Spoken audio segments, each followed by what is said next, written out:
မိသားစုကဘာပြောင်းပွဲသွားတဲ့နေ့ရဲ့တွေ့တယ်လေကတွေ့ဒီနေ့ကျွန်တော်ဒီနေ့ကအကြောင်းလေးနာကိမုံနိုင်ခမယောပြည့်တရားကြီးမိနေဖာမလားလေးတို့တွေကြုံခဲ့တဲ့ရည်အေယာဝတီအေယာဝတီတို့ဘဝလေးလည်းမေးတည်ပါပဲလေ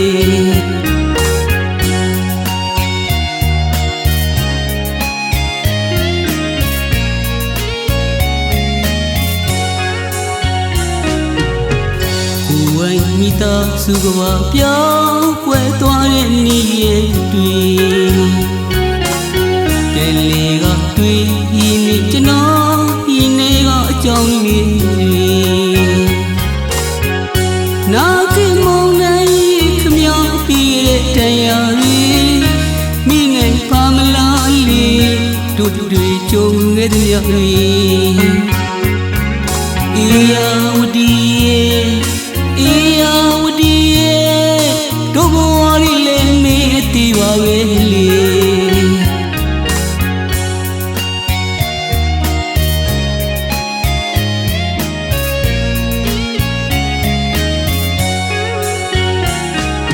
ဝတီလိုက်ဆိုတဲ့ဒီတချီတွေပုံမြင်မဟုတ်ဘူးလေကိုယ်တိုင်ကြုံခဲ့တဲ့မြတ်အေယာဝတီတိုင်းကတည်ပါရဲ့လေ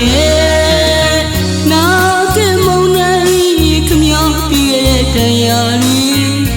အေယာဝတီအေယာဝတီ1390ခုမှဘဝပြတ်တာလဲခမကြီးကြောင့်ပဲလေ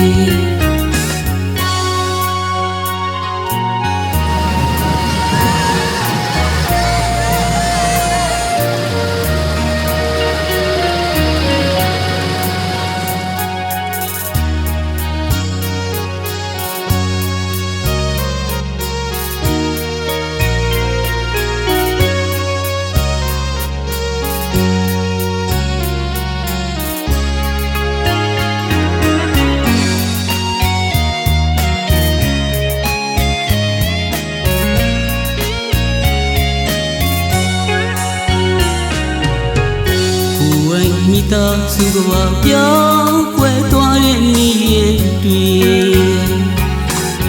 တယ်လေကတွေ့ဒီနေ့ကျွန်တော်ဒီနေ့ကအကြောင်းလေးနာကိမုံနိုင်ခမယောပြည့်တဲ့တရားကြီးမိနေဖာမလားလေးတို့တွေကြုံခဲ့တဲ့ရည်အေယာဝတီအေယာဝတီတို့ဘဝလေးလည်းမေးတည်ပါပဲလေ